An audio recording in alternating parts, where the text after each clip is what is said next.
Viewers আসসালামু আলাইকুম। গুপ্তবিদ্যা সন্ধান ইউটিউব চ্যানেলে সবাইকে সুস্বাগতম। তো যারা আমার কাছ থেকে জিন নিয়েছেন তারা তো হাজিরা গণনা বুঝ সমস্ত কিছু করতে পারতেছেন, আর যারা তসবিহ নিয়েছেন তারাও কাজ করতে পারতেছেন, যারা টুপি নিয়েছেন তারাও কাজ করতে পারতেছেন, এবং হিন্দুরা যারা বিভিন্ন সাধনকৃত জিনিসপত্র নিয়েছেন তারাও কাজ করতে পারতেছেন। তো যাদের জিন নিতে ইচ্ছুক আমার সাথে যোগাযোগ করতে পারবেন। তো আজকে মেন যে টপিকসটা নিয়ে এলাম এটা হলো ডুমরু। এটা হলো ডুমরু। এই যে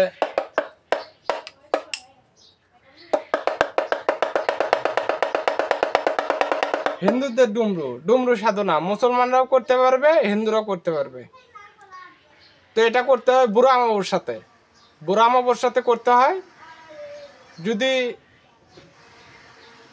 বুড়ো আমাবস্যাতে করেন প্রবল শক্তিশালী হবে। তো প্রত্যেক মাসে একটা করে অমাবস্যা পূর্ণিমা আসে, এটাতেও করতে পারেন, অথবা শনিবার মঙ্গলবার দিনও করতে পারেন। তো মন্ত্রটা বলে দেই। মন্ত্র: ওহম নম কটকট বিকট ঘোর রূপণী। এই ডুমরু যে কাজে লাগাবো সে কাজে ধর। এরকম একটা তসবি অথবা রুদ্রাক্ষর মালা নেবেন, নিয়ে মন্ত্র পাঠ করবেন এরকম: ওম নম কটকট বিকট ঘোর রূপণী। এই ডুমরু যে কাজে লাগাবো সে কাজে ধর। একবার করে মন্ত্র পাঠ করবেন, একটি করে ফুঁক দিবেন। তো 101বার মন্ত্র পাঠ করবেন, 101টি ফুঁক দিবেন।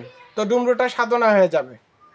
তো বলে দেয়, আবার আপনাদেরকে বলে দেই: ওম নম কটকট বিকট ঘোর রূপণী। এই ডুমরু যে কাজে লাগাবো সেই কাজে ধর।